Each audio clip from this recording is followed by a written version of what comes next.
胸部健康對女人係非常之重要啦，同埋我都覺得自己有啲問題啦，即係開始唔集中脂肪移位咁啊。其實我聽25歲開始，可能女性嘅身體部位啊，會可能開始有啲毛病會出現，所以我就嚟揾 Gabby 嚟幫手。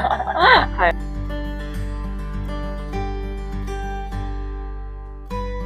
不如講下點解你今日想做呢個乳房即係保養嘅療程咧？咁我覺得咧，胸部健康對女人係非常之重要啦。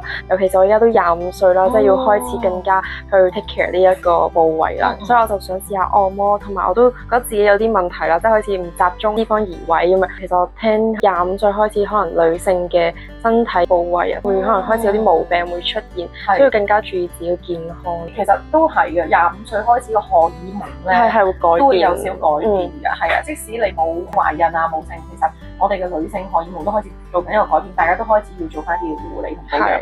所以我就嚟揾 Gabby 嚟幫手。係啊，其實咧佢講緊嗰樣嘢咧，好多人都會忽略咗嘅。去到25歲你好有 sense， 無論頭先你講嗰啲有冇問題、有冇症狀都好啦，我哋都開始應該自己去保養下嘅。係啦，唔一定可能要揾我哋嘅。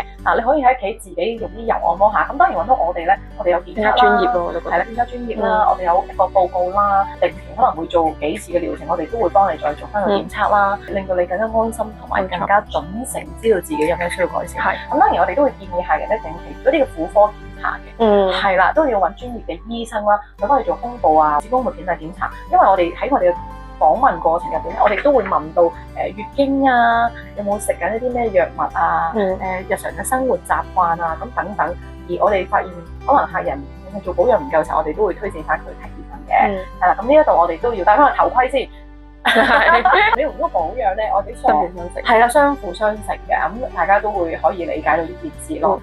係當然啦，我都係講翻啦，我哋呢啲係保養嘅，我哋都要 keep 住做翻嘅，係咪？係就係要嚟多啲勤力啲去做多啲呢啲嘅 treatment 啊。